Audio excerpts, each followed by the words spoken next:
చూస్ country delight, live better. ఇప్పుడే country delight app ని download చేసుకోండి. Hi hello, welcome to Suman TV. నేను మీ Roshan. So ప్రస్తుత ఇన్సిడెంట్ గురించి మనతో మాట్లాడటానికి సిద్ధంగా ఉన్నారు ఎయిర్ ఇండియా పైలట్ ప్రణీత్ గారు. సో ప్రణీత్ చెప్పాలంటే నాకు మంచి ఫ్రెండ్ అనమాట. ఇలాంటి టైంలో ఏ పైలట్స్ కూడా ఇంటర్వ్యూస్ ఇవ్వడానికి ఇష్టపడరు. ఎందుకంటే ఏదో ఒక కాంట్రవర్షియల్ అవుతుంది, తెలిసి తెలియక చెప్పినట్టు ఉంటుంది. అంటే డెఫినెట్గా భయపడతారు, డెఫినెట్గా ప్యానిక్ చేయకూడదని నేను ఎవరైనా అనుకుంటారు. కానీ ఇది ప్యానిక్ చేయడానికి కానే కాదు. ఈ వీడియో కేవలం ఆయన ఎయిర్ ఇండియాలో చేస్తున్నారు కాబట్టి ఆ ఎయిర్ క్రాఫ్ట్కి సంబంధించి, ఆ బోయింగ్ ఎయిర్ క్రాఫ్ట్కి సంబంధించి వాళ్ళకు కొంత అవగాహన ఉండుంటుంది. కాబట్టి సాంకేతిక లోపమా, లేకపోతే రెండు ఇంజిన్స్ ఎందుకు ఫెయిల్ అయ్యాయి, అండ్ అసలు ఏంటి జరిగిన సిచ్యువేషన్ ఏంటో వాళ్ళకి ఒక ఐడియా ఉంటుంది. కాబట్టి కేవలం వ్యూయర్స్ తెలుసుకోవాలి కాబట్టి ఎగ్జాక్ట్ రీజన్ దాని గురించి నేను రిక్వెస్ట్ చేస్తేనే ప్రణీత్ ఇప్పుడు లైవ్లోకి వస్తున్నారనమాట. అతనికి కూడా ఇప్పుడు చెప్పాలంటే ఢిల్లీకి ఫ్లై అవుతారు, ఆన్ ద వేలో ఉన్నారు. అడగగానే వచ్చినందుకు first of all Praneeth thank you so much. Praneeth నిజంగా ఈ ఇన్సిడెంట్ అనేది చూస్తుంటే బహుశా ఇండియా ఏవియేషన్ హిస్టరీలోనే ఎప్పుడు జరగలేదు. ఫర్ ద ఫస్ట్ టైము ఒక ఫ్లైట్ 600-700 ఫీట్లు టేక్ ఆఫ్ అవ్వగానే వచ్చి క్రాష్ అవ్వటం నిజంగా ఇన్సిడెంట్ చూస్తుంటేనే మనకి ఇప్పటికీ కళ్ళ ముందు అలానే కనిపిస్తుంది. అది కూడా ఒక హాస్టల్ మీద పడిపోవటం, హాస్టల్ మెడికోస్ చనిపోవటము, ఇటు పక్క అందరూ ప్యాసింజర్స్ కూడా మొత్తం ఒక్కళ్ళు తప్ప అందరూ చనిపోవటం విత్ క్రూతో. మీరు కూడా ఎయిర్ ఇండియాలో పనిచేస్తున్నారు కాబట్టి ఓవరాల్గా ఈ ఇన్సిడెంట్ గురించి, ఈ క్రాష్ గురించి ఏమనుకుంటున్నారు ప్రణీత్? ఇలా జరిగింది అని చెప్పలేము, బికాజ్ ఇన్వెస్టిగేషన్ ఏమి జరిగిండొచ్చు అని maybe we can guess like 3-4 things. ఇలా జరిగిండొచ్చు అని చెప్పేసి ఈ రోజు DGCA రిపోర్ట్ వచ్చేసి బోత్ ఇంజన్స్ హ్యావ్ ఫెయిల్డ్ అని, దానికి ఎందుకు ఫెయిల్ అయ్యాయి అన్న దాని మీద ఇన్వెస్టిగేట్ చేయాలని చెప్పారు. Okay, so we don't know the exact reason yet, because వాళ్ళు జస్ట్ 825 ఫీట్కి వెళ్ళి అక్కడ నుంచి మళ్ళీ దే క్రాష్ డౌన్. అంటే 4-5 రీజన్స్ అని చెప్తున్నారు కదా. మెయిన్ రీజన్స్ అంటే ఏమై ఉండొచ్చు ఈ క్రాష్ కి? కొందరు ఎక్స్పర్ట్స్ వచ్చేసి ఎయిర్ క్రాఫ్ట్ స్టాల్ అయి ఉండొచ్చు అని చెప్తున్నారు. అంటే స్టాల్ అయినప్పుడు ఎయిర్ క్రాఫ్ట్ లిఫ్ట్ ఉండదు అనమాట, so it will not go up. Okay, so దాని వల్ల క్రాష్ అయిందని కొందరు ఎక్స్పర్ట్స్ చెప్తున్నారు. ఇవన్నీ స్పెక్యులేషన్స్, ఒక్కొక్కరు ఒక ఐడియాతో చెప్తున్నదే. We don't know the exact reason or cause yet, because కొంతమంది చెప్తున్నారు అంటే పక్షులు ఏమన్నా వచ్చుండొచ్చు, మేబీ దానివల్ల ఇంజిన్స్ ఫెయిల్ అవ్వచ్చు అని కూడా చెప్తున్నారు. అది కూడా వన్ ఆఫ్ ద రీజన్ అవుతుందా? దానికి ముందు వచ్చిన వీడియో ఫుటేజెస్ ముందు బర్డ్ హిట్ అయిందా లేదా అనేది ఇంకా బ్లాక్ బాక్స్, ఈ రోజే బ్లాక్ బాక్స్ కలెక్ట్ చేసుకున్నారని చెప్పారు DGCA వాళ్ళు. సో అది వాళ్ళు CVR, FDR వాళ్ళు దాన్ని ఇన్వెస్టిగేట్ చేసి ఏం జరిగింది అన్నది వాళ్ళు చెప్పేదాకా మనకు కూడా క్వశ్చన్ మార్కే. ఓకే, అండ్ ఆ ఎయిర్ ఇండియాలో ఉన్న పైలట్స్ కూడా మీకు కొలీగ్స్ అయి ఉంటారు కాబట్టి వాళ్ళతో మీకు పరిచయం ఉందా? నాకు డైరెక్ట్ గా వాళ్ళతో అయితే పరిచయం లేదు. Okay, but it's very sad and shocking అన్నమాట. So heart breaking. అసలు మేము ఏవియేషన్ లో ఉన్న వాళ్ళమే కాదు, లేని వాళ్ళు కూడా like it's heart breaking news for everyone. కానీ వాళ్ళకి ఎక్స్పీరియన్స్ కూడా ఆల్మోస్ట్ 8200 అవర్స్ ఫ్లై చేశారు పైలట్ గారు. అది ఇంకో కో పైలట్ కూడా ఆల్మోస్ట్ 1100 అవర్స్ ఫ్లై చేశారని చెప్తున్నారు. They both are like experience pilots. Engines రెండు నిజం అయితే ఒకవేళ వాళ్ళకి ఆడి if they have time they can glide and land somewhere, but take off అవ్వగానే both engine fails. Okay, they don't have even altitude, no time to land anywhere other than to crash. 825 feet ellaru, then they came down. Okay, so mostly engines fail aitene ala avutadi, but engines both fail avadam anedi rare of the rarest. Okay, ala Praneeth ఇంకొకటి flight లో ఉన్న 11 years seat, ఆ ఒక్క person flight లో నుంచి emergency gate open చేసుకొని వచ్చే అంత టైం ఉంటుందా, లేకపోతే అతను నిజంగా మృత్యుంజయుడని చెప్పుకోవచ్చు? అతను ఒక్కడు బయటికి వచ్చి ఎటువంటి అతనికి బర్నింగ్స్ కూడా ఏం లేదు బాడీకి కూడా, అసలుకి ఎలా అవకాశం ఉంది అసలుకి? మేబీ క్రాష్ అయినప్పుడు ఆ ఎమర్జెన్సీ ఎగ్జిట్ డోర్ ఓపెన్ అయ్యి తను బయటపడ్డాడో లేదా జంప్ చేశాడో అలా ఛాన్స్ ఉంటుంది. కానీ బికాస్ 30 to 50 seconds టైం ఉండింది, ఆ టైంలో I don't think emergency exit door open చేసి జంప్ చేసేంత టైం ఉంటుందని నేను అనుకోవట్లేదు. అంటే మేడే కాల్ అసలు అంటే ఏంటి అసలుకి? అంటే ఏం చెప్తారు? అంటే ఎమర్జెన్సీలో మేడే కాల్ పైలట్స్ చెప్పినప్పుడు యూజువల్లీ మేము ఇంజిన్ ఫెయిల్, ఇంజిన్ ఫైర్ లేదా వెన్ ఎనీ ఎమర్జెన్సీ పైలట్ ఇన్కెపాసిటేషన్ అయినప్పుడు కానీ ఇలాంటి టైంలో మేడే కాల్ ఇస్తాం అనమాట. అంటే లైక్ ఏటీసీకి చెప్తున్నాము, మాకు ఎయిర్ క్రాఫ్ట్ లో ఎమర్జెన్సీ ఉంది, మాకు ప్రయారిటీ ల్యాండింగ్ కానీ క్లియరెన్స్ కానీ అన్నట్లు it's a kind of request. So mayday call ఇవ్వగానే ATC will alert, then they give priority for us to make us land depending on the emergency అన్నమాట. So వీళ్ళు ఇచ్చిన కాల్ అయితే క్లియర్ గా అంటే న్యూస్ లో ఒక్కొక్కలా చెప్తున్నారు. 1 ఇంజన్ ఫెయిల్యూర్ మేడే కాల్ ఇచ్చారు అని చెప్తున్నారు. బట్ ఈ రోజు అయితే న్యూస్ 2 ఇంజన్స్ ఫెయిల్ అయ్యాయని చెప్తున్నారు. సో ఎగ్జాక్ట్లీ ఆ బ్లాక్ బాక్స్ రికార్డింగ్స్ బయటికి వచ్చి డీజీసీఏ చెప్పేదాకా మనకు కూడా ఫ్యాక్ట్స్ ఎగ్జాక్ట్ గా ఇది అని తెలియదు, కంక్లూడ్ చేయలేము.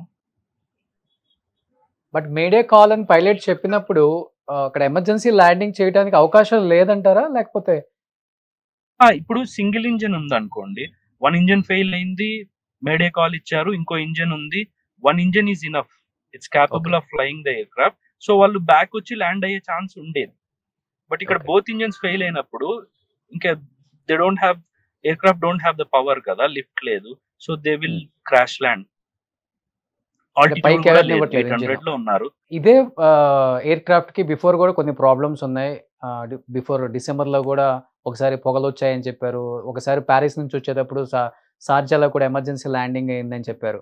కామన్ గా ఫ్లైట్స్ కి ఎమర్జెన్సీ ల్యాండింగ్ అనేది కామన్ గా జరుగుతుంది, సాంకేతిక లోపాలు అనేది సర్వసాధారణం చెప్పుకోవాలంటే.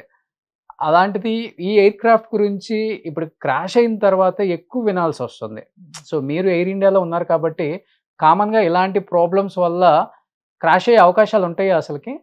అంటే ఇప్పుడు అదే బోత్ ఇంజన్స్ బర్డ్ హిట్ కాకుండా ఇంకా ఏది లేకుండా వాటికి అవే ఫెయిల్ అయ్యాయి అంటే మేబీ మెయింటెనెన్స్ ఏదన్నా ఇష్యూ, ఈవెన్ దో మెయింటెనెన్స్ బాగా చేసినా కూడా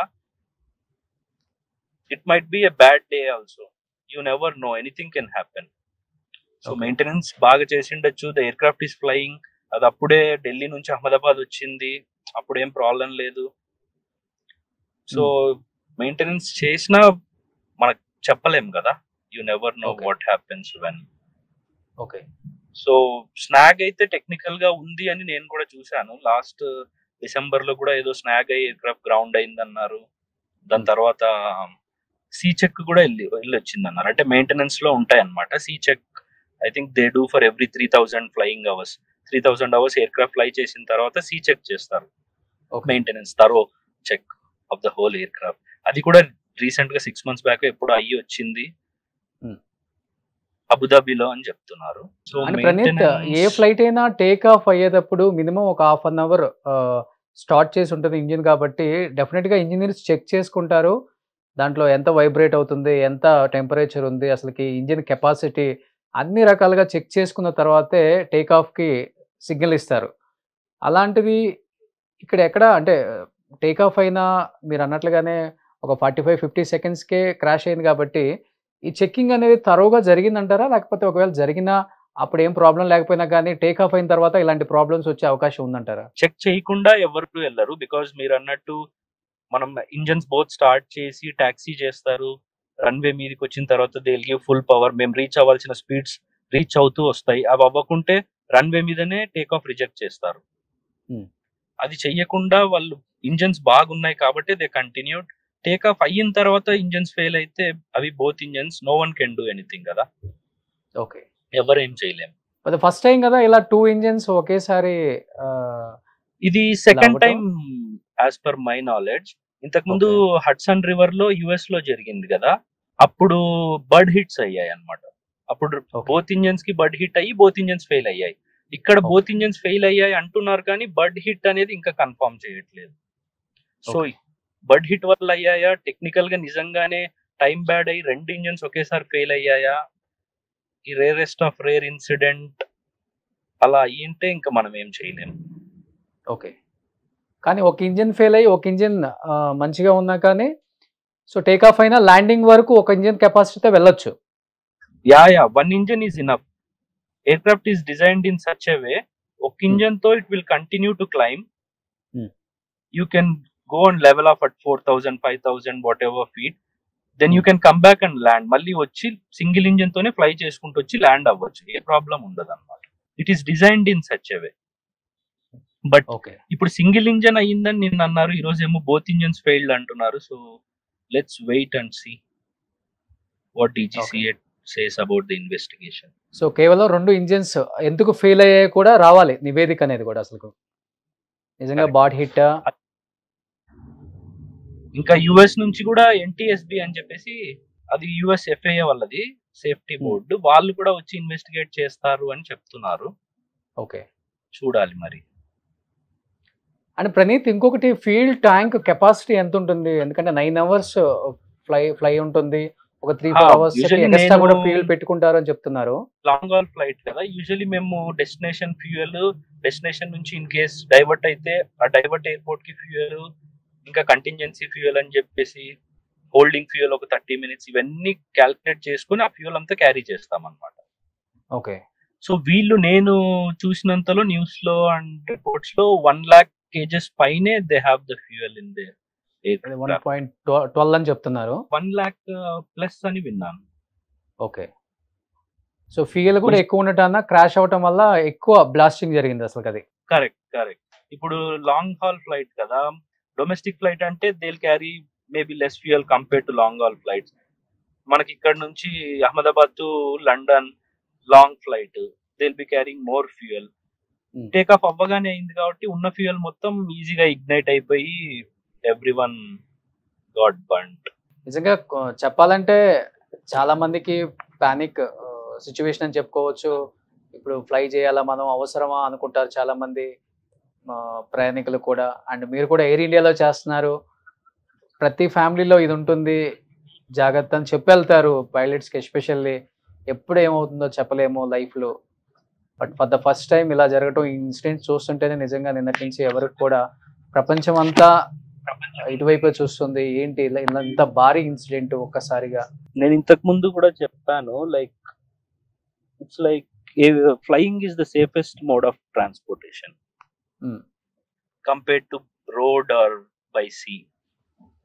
బట్ ఇన్సిడెంట్స్, యాక్సిడెంట్స్ అనేవి జరుగుతూనే ఉన్నాయి కంపేర్ ట్రాన్స్పోర్ట్. బట్ కొన్నిసార్లు టైం మంచిగా లేకో, bad fate, you never know కదా. సమ్ టైమ్స్ హ్యూమన్ ఎర్రర్ ఉంటుంది, సమ్ టైమ్స్ టెక్నికల్ ఎర్రర్ ఉంటుంది. బట్ రీజన్ ఏదైనప్పటికీ వి కాంట్ ప్రెడిక్ట్ కదా, ఎప్పుడు ఏదైనా జరగచ్చు. సో నేను కాంట్రవర్షియల్ క్వశ్చన్ ఏం అడగట్లేదు ప్రణీత్, ఒకటైతే చెప్పండి, హ్యూమన్ ఎర్రర్ అంటే ఏముంటుంది అసలుకి? టెక్నికల్ ఎర్రర్ అంటే ఓకే, చాలా మంది చాలా ఎక్స్పర్ట్స్ చెప్తున్నారు. హ్యూమన్ ఎర్రర్ అంటే అసలు ఏం రావచ్చు? హ్యూమన్ ఎర్రర్ అంటే like I'm not saying to this. So I think Praneeth కూడా ఇప్పుడు ఢిల్లీ ఫ్లయింగ్ ఉందన్నమాట, ఎయిర్పోర్ట్కి రీచ్ అయ్యి ఉంటారు మేబీ. సో నిజంగా ఇది వాళ్ళకే కాదు, ఎవరైనా కానీ జీర్ణించుకోలేని, డైజెస్ట్ అవ్వలేని ఒక ఇన్సిడెంట్. దీని లైఫ్లో మర్చిపోలేము. ఇంతమంది ప్రాణాలు కోల్పోవటం అండ్ అది కాక మెడికోస్ కొంతమంది చనిపోవటం నిజంగా చాలా బాధాకరం. అది అసలు తట్టుకోలేకపోతున్నారు. ఎందుకంటే ఎయిర్పోర్ట్కి నియర్ బై ఎప్పుడు కూడా బిల్డింగ్స్ కానీ, కాలేజెస్ కానీ, అంటే స్థావరాలు ఎవరు ఉండకూడదు అక్కడ, సివిలియన్సే ఉండకూడదు అసలుకి. చూస్తే మనకి శంషాబాద్ ఎయిర్పోర్టు హ్యాపీగా సిటీ బయట పెట్టారని ట్రావెల్ చేసేటప్పుడు కొంచెం సేపు అనుకుంటాం, కానీ ఇలాంటి ఇన్సిడెంట్ జరిగినప్పుడు ఎంత ముందు చూపు ఆలోచించి శంషాబాద్ ఎయిర్పోర్ట్ పెట్టారో అర్థమవుతుంది. బట్ అది కేవలం అది సిటీలో ఉండటం వల్ల ఇలాంటి ఒక ఇన్సిడెంట్ జరిగినప్పుడు, డెఫినెట్గా క్రాష్ అయినప్పుడు అక్కడ ఉన్న హౌసుల మీదో లేకపోతే బిల్డింగ్స్ మీద, కాలేజెస్ మీదో ఇలా క్రాష్ అయిపోయి ఫ్లైట్లో ఉన్న వాళ్ళు మాత్రమే చనిపోకుండా అక్కడ ఉన్న సివిలియన్స్ కూడా చనిపోయే అవకాశం ఉందని కనపడుతుంది మనకి క్లియర్గా. సో ఇలాంటి ఇన్సిడెంట్స్ ఎప్పుడూ జరగకూడదని వాళ్ళ ఆత్మకి ప్రగాఢ సానుభూతి కలిగించాలని దేవుణ్ణి మనస్ఫూర్తిగా కోరుకుందాం. So thank you so much Praneeth. Suman టీవీలో మీ పర్సనల్ అండ్ బిజినెస్ ప్రమోషన్స్ కోసం కింది నెంబర్కి కాంటాక్ట్ చేయండి.